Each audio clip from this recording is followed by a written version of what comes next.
squash are leaving the basement.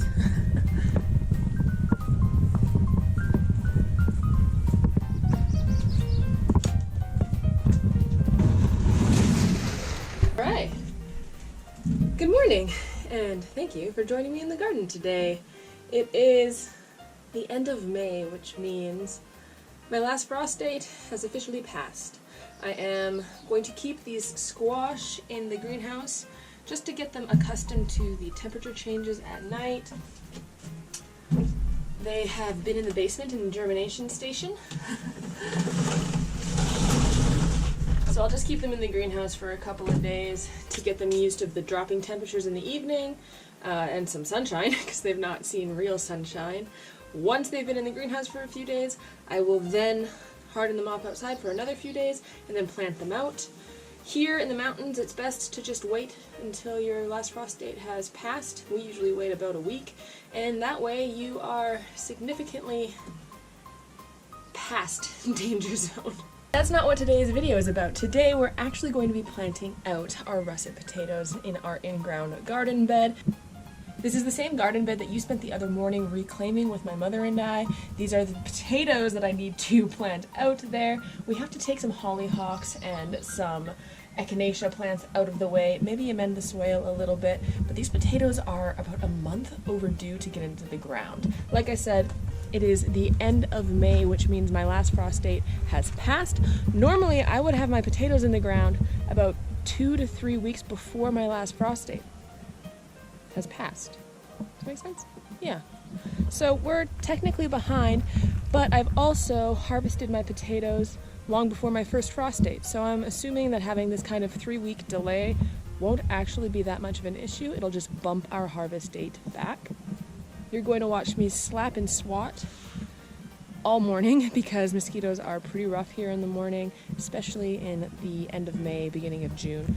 It is the worst mosquito time. So let's get our hands dirty and get these potatoes in the ground. The mornings are short and that sun is hot, so we want to get going. Goodness, it looks so beautiful. I know it might not look beautiful to people who have very well manicured yards, but the fact that you can see soil, that you can't see the mass amount of weeds and grass that was here just a few days ago is major improvement. It's always a bit bittersweet for me because I love seeing bare, dark soil in garden beds. It looks so healthy. But as we know, if you do not cover Mother Nature, she will cover herself with weeds and whatever else she sees fit. So it's not the healthiest for your soil to remain open like this. So it's time to get planting. That is going to be essentially the next 4 or 5 videos, is just me trying to plant everything. I initially planted these hollyhocks and echinacea here last season just to get them through the winter in the ground. It is sad to dig them up, but they can't stay here. They're placed funny. They're right in the middle of like food production space, not like on a border or something, so we'll have to rehome them. I'm happy they made it though. Dig them into another spot later on today.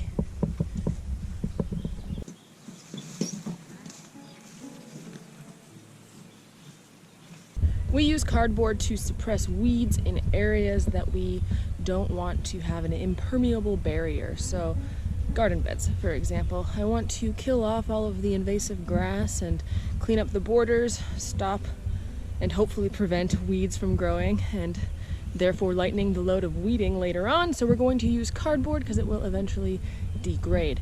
It does degrade quite quickly, and we have quite vivacious weeds here, things like bracken and rose bushes and more than just your gentle lawn grasses to contend with. So in areas that we want more hardcore weed suppression, we'll use lumber tarps, silage tarps, strips of old carpet from renos. Those are all things we use to keep weeds down in areas that we are going to be developing or are currently working with, because it takes a lot of oomph to grow through a carpet. You'll see that in our high tunnel, for example. We used carpet in the past in the high tunnel because cardboard would disintegrate way too fast. In fact, underneath our main beds in the high tunnel, the cardboard is already completely disintegrated, and I'm going to have to do something else, like a heavy mulch for some weed suppression.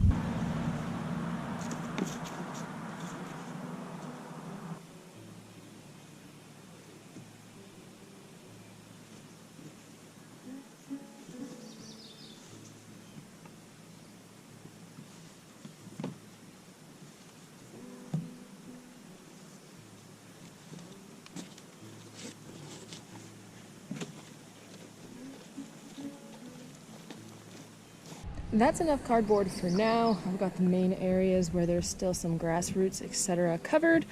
And I'm going to be planting this exposed area with potatoes. These are the potatoes. They have been chitting in the dining room window for a while. We've got lots of nice green growth happening. I think we are going to be, can you see that? Contending with some rain clouds shortly, so I'm gonna hustle my buns here and get these potatoes in the ground. It would be nice if it rained because then it would be watering them in for me. I did have to walk in the garden bed to get the cardboard down, which isn't ideal, but it's new soil. We're gonna be digging potatoes. It'll be fine. I have to rake it though to make it a little bit more even. This area, I am not going to plant potatoes because this is going to be the other side of my 16-foot long cattle panel arched trellis. I will be planting red Chinese noodle beans here. So they're the super long red beans. I'm gonna plant about 6 to 12, somewhere in there. Just to help with spacing, I'm going to just go and lay the potatoes on the surface of the soil, get them all situated with a decent space. Some are going to have to be closer than others. Basically, I'm just getting all of these potatoes in this area, so spacing might go to heck after a while if I can't get them all in. But I'm going to space them out as best I can. Then I'll go back with my hori-hori knife, stab a hole, dunk the tater, and hope it rains. So if it does, I don't have to water them in. If it doesn't, I'll get to it.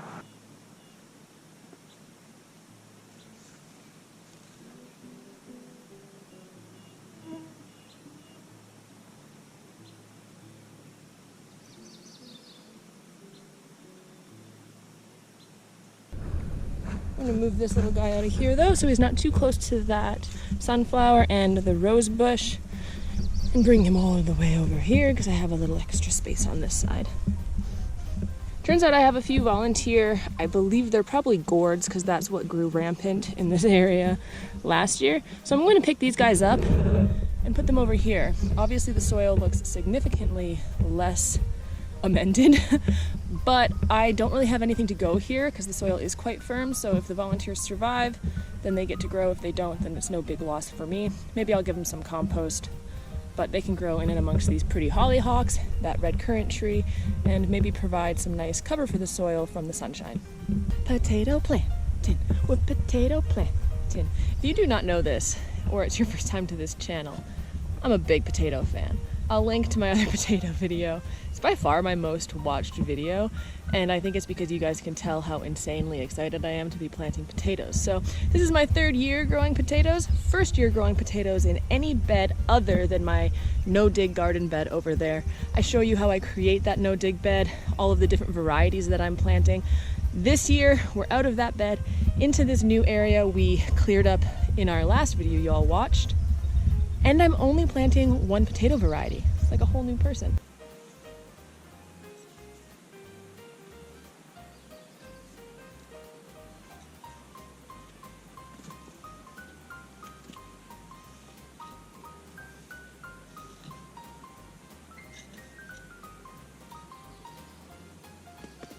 That's it, my friends. 2023 potatoes are in the ground. This year, oh hey Cody. You startled me. Don't like your puppy.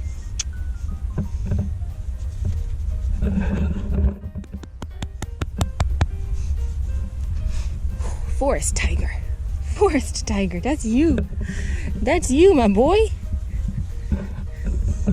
The amount of YouTube comments I get about Ripley looking like a tiger is insane. He's a very pretty boy. Very pretty boy. Yeah, you want to sit right on my foot? Thank you. You're very helpful. This year we have planted Pacific russet. I'll show you a shot of the bag. Simply put, russet potatoes store the best. Last year we ended up wasting quite a few of our smaller spring kind of potatoes, like the red chieftains and some of the Russian blues, because they were too tiny to clean and cook and use. We ended up storing a lot of them. They ended up chitting in the basement. It was wasteful. So the reason I am only doing one variety is because it's a variety I know will store well. It's a variety I know we will use, and I don't want to have to manage my harvest as much as I did with the previous varieties. So I only have the Pacific russets in the ground, so it's going to be like my storage crop of potatoes, hopefully, if everything works out in this new garden bed. But let me go and show you the 5 pots of the other variety of potatoes that we have started as well. In these 5 large white containers, I have started the other variety we are growing. I forget the name of the potato. It is something Alaskan or Alaskan something, but we have, oh, they're coming up. How exciting. Look at that right there. We've got growth. Anyone else? Oh, here too. Both the Pacific russet and this Alaskan variety are new to me, so my first year growing them, hopefully they perform well in the containers. I did want to have a little bit of fun and a little bit of variety testing because I enjoy that. So hopefully we get a good harvest off of the russet potatoes as well as the Alaskan variety. I will show you the Alaskan bag that I purchased these seed potatoes in as well, and it'll give you an actual write-up and the proper name, so you can check those out if you like. Other than that, friends, our potatoes are in for the day. We're going to keep an eye on the sky and see if it rains. If not, I'll head out here later and water them in. I've got to find these hollyhocks and the echinacea plants a new home in the garden with me. I will see you all back here very shortly for another video. Bye-bye for now.